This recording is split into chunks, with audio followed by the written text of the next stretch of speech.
स्वागत है आपका हमारे YouTube चैनल पर। साथियों, जैसा कि आपको पता है कि हम प्रतिदिन महत्वपूर्ण 20 प्रश्न जीके के लेकर आते हैं, जो कि भारत में होने वाले सभी प्रतियोगी परीक्षाओं के लिए समान दृष्टिकोण से उपयोगी है। चाहे वो परीक्षा एसएससी का हो, रेलवे का हो, टीचिंग जॉब्स हो, स्टेट लेवल एग्जाम हो, बीएसएससी का हो, पुलिस का हो, यहाँ तक कि बीपीएससी के प्री तक यह सेशन आपके लिए महत्वपूर्ण होगा। आइए शुरू करते हैं आज का पहला प्रश्न। तो आज का पहला प्रश्न है कि हड़प्पा सभ्यता का खोज कब हुआ था। तो आपको पता है हड़प्पा सभ्यता, इसको हम लोग सिंधु घाटी सभ्यता भी कहते हैं। इसका खोज सन 1921 में दयाराम साहनी के द्वारा किया गया था। दयाराम साहनी के द्वारा। तो हड़प्पा सभ्यता का खोज कब किया गया? तो 1921 में किया गया। और किसके द्वारा किया गया? तो दयाराम साहनी के द्वारा किया गया।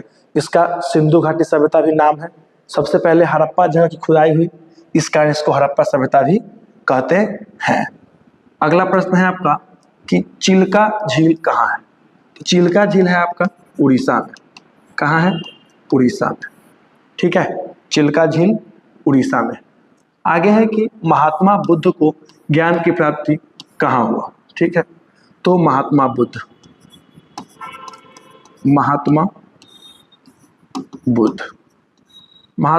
को ज्ञान की प्राप्ति बोध गया में हुआ। कहाँ पर हुआ? तो बोध गया में। ठीक है, बोध गया में निरंजना नदी के तट पर। किसके तट पर? निरंजना। ठीक है, इसको फल्गु नदी भी कहते हैं। इसके तट पर पीपल के वृक्ष के नीचे, पीपल के वृक्ष के नीचे। ठीक है, तो महात्मा बुद्ध को ज्ञान की प्राप्ति कहाँ हुई? तो बोध गया में हुआ। और बोध गया में किस नदी के किनारे? तो निरंजना नदी के किनारे। और किस पेड़ के नीचे? तो पीपल के वृक्ष के नीचे महात्मा बुद्ध को क्या हुआ? ज्ञान की प्राप्ति हुई। ज्ञान प्राप्ति के पश्चात इन्होंने जगह जगह पर उपदेश दिए और उपदेश देकर बौद्ध धर्म का प्रचार प्रसार किया।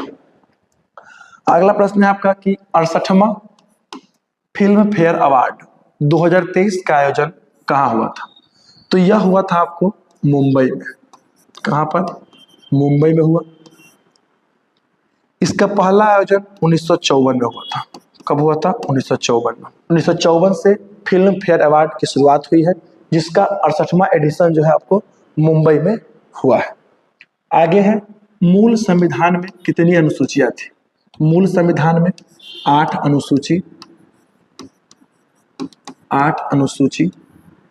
22 भाग एवं 395 अनुच्छेद।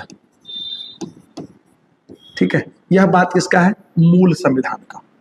वर्तमान के संविधान का बात अगर हम लोग करेंगे तो वर्तमान में यह सब बढ़ गया है। बढ़ के कितना हो गया है? अनुसूची हो गया है आपको 12, ये हो गया है 25 और ये आपको लगभग 425 से ज्यादा। यह वर्तमान की स्थिति है। यह मूल संविधान। मूल का क्या मतलब होता है? ओरिजिनल। जब बना उस समय आपको 8 था, अब कितना है? 12 है। उस समय भाग कितना था? 22, अब कितना है? 25। उस समय अनुच्छेद कितना था? 395, 395। अभी कितना है? 425 से ज्यादा। आइए अगला प्रश्न देखते हैं।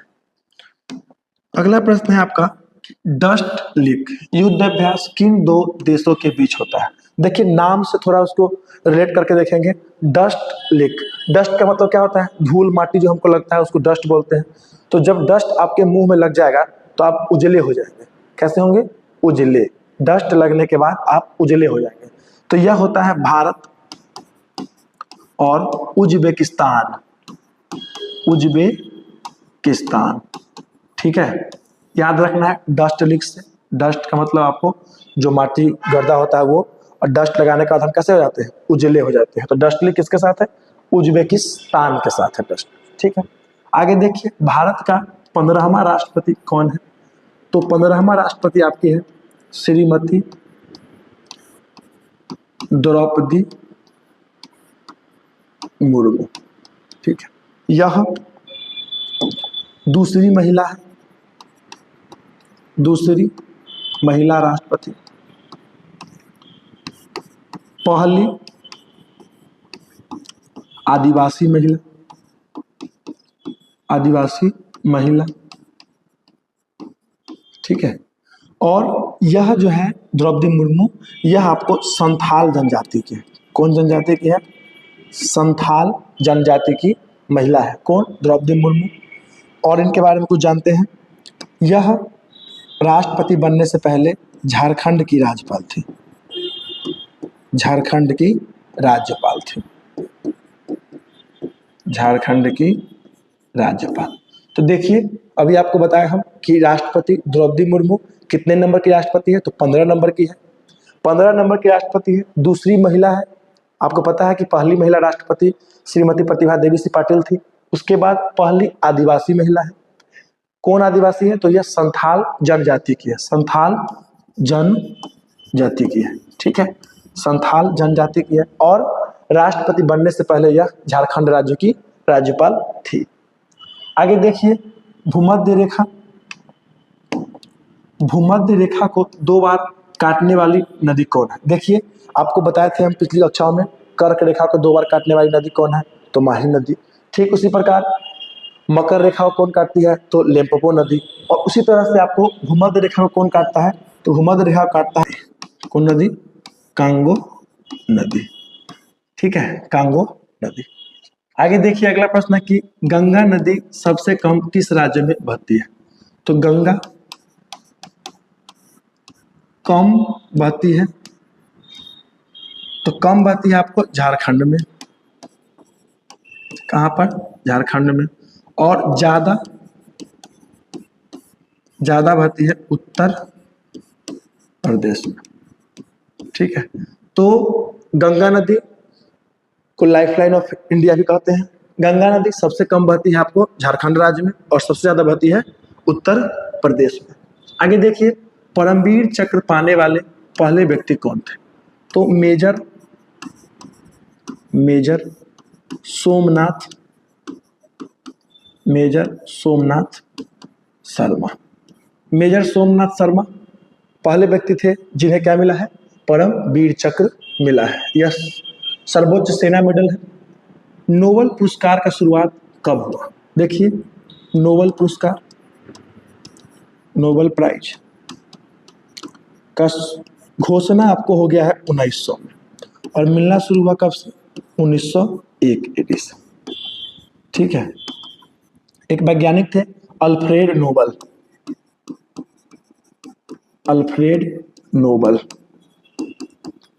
इन्हीं के नाम से जो है नोबेल संस्था चलती है, और उसी के द्वारा आपको नोबेल पुरस्कार दिया जाता है। ठीक है, आगे देखिए, हाथी गुम्फा अभिलेख किस भाषा में लिखा गया है? तो देखिए, हाथी गुम्फा अभिलेख कलिंग के राजा या कलिंगराज खारवेल के द्वारा। किसके द्वारा? तो खारवेल के द्वारा, कलिंगराज खारवेल के द्वारा हाथी गुम्फा अभिलेख बनवाया गया है। यह प्राकृत भाषा में है। कौन भाषा में? प्राकृत भाषा में। पहली बात भारतवर्ष, कौन वर्ष? भारतवर्ष शब्द का उल्लेख आपको हाथी गुम्फा अभिलेख में मिलता है। देखिए, हाथी गुम्फा अभिलेख कौन भाषा में है? तो प्राकृत भाषा में। किसके द्वारा लिखा गया है? तो कलिंगराज खारवेल के द्वारा इसको बनवाया गया था। और यह किस भाषा में है? तो प्राकृत भाषा में है। और सर्वप्रथम भारतवर्ष शब्द का उल्लेख इसी अभिलेख से प्राप्त होता है। आगे देखिए, तराइन का पहला युद्ध कब हुआ? देखिए, तराइन का पहला 1191 में हुआ है। ठीक है, तराइन का दूसरा युद्ध 1192 में हुआ। ठीक है, दोनों में आपको पृथ्वीराज चौहान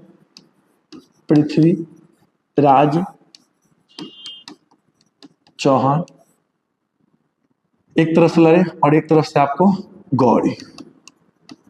ठीक है, पृथ्वीराज चौहान और गौरी, जिसमें प्रथम वाले में पृथ्वीराज विजयी हुए।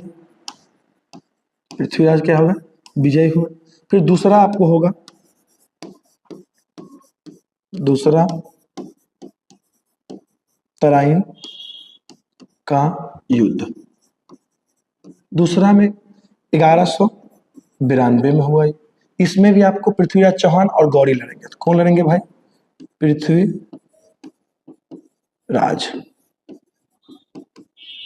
चौहान और कौन? तो गौरी। इसमें गौरी जीत जाएगा, ठीक है। इसमें कौन जीत जाएगा आपको?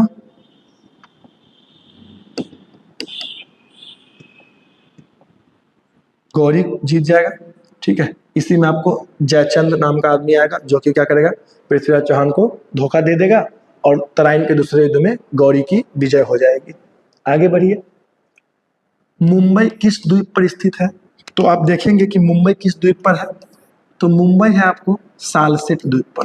किस पर है? सालसेट द्वीप पर मुंबई है। मुंबई सालसेट द्वीप पर स्थित है। आगे देखिए, भारत का राजधानी जब दिल्ली बना तब वायसराय कौन था? आपको पता है कि 1773 से 1911 तक भारत की राजधानी कहाँ रही है? कोलकाता, ठीक। लेकिन 1191 में एक एक्ट आता है, उस समय जो है सो भारत की राजधानी कहाँ बन जाती है? तो नई दिल्ली, ठीक है। घोषणा होता है, बनता है 1912 में। और इस समय क्या पूछा गया आपसे कि वायसराय कौन था? तो वायसराय था आपका हार्डिंग सेकेंड। हार्डिंग कौन? सेकेंड। जब भारत की राजधानी का स्थानांतरण हुआ उस समय भारत का वायसराय लॉर्ड हार्डिंग द्वितीय था, ठीक है। और लॉर्ड हार्डिंग द्वितीय के कार्यकाल में ही भारत की राजधानी कलकत्ता से दिल्ली बनाई गई। आगे देखिए प्रश्न नंबर 16, टिहरी। कौन जी? टिहरी बांध कहाँ है? तो टिहरी बांध आपको है उत्तराखंड में। उत्तराखंड में है। किस नदी पर है? तो भागीरथी नदी पर है। भागीरथी नदी, ठीक है। यह भारत का सबसे ऊंचा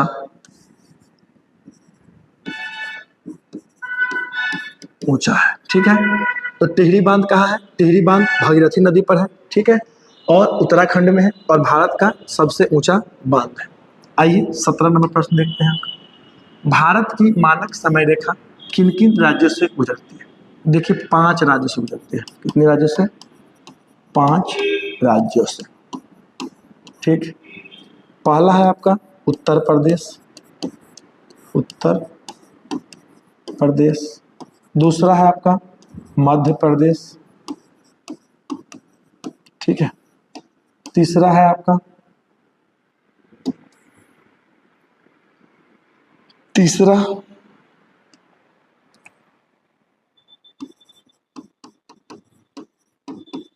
छत्तीसगढ़, ठीक है। फिर चौथा है आपका आंध्र प्रदेश, ठीक है। और पहले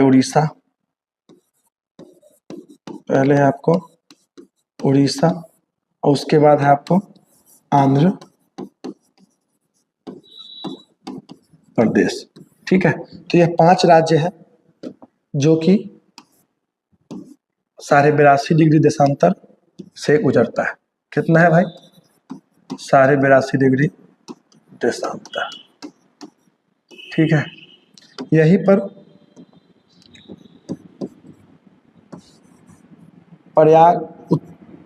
यूपी के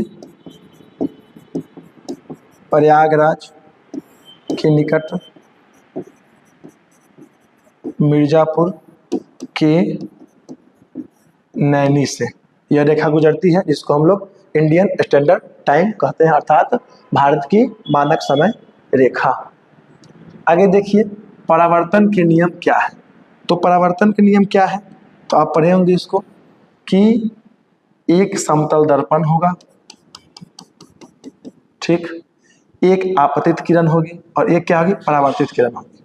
इसमें आपतन कोण परावर्तन कोण के बराबर होगा और इसमें एक क्या होगा? अभिलंब होगा। इस तरह का आपको दिखने को मिलेगा। देखिए जैसा कि इधर बनाया गया है फिगर। इसमें क्या है, एक है आपतित किरण, एक है आपको परावर्तित किरण, और एक है अभिलंब। यह आपको नॉर्मल है, ठीक है।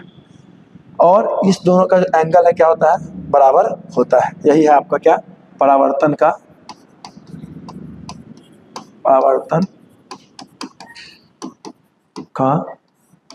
नियम, ठीक है, परावर्तन का नियम।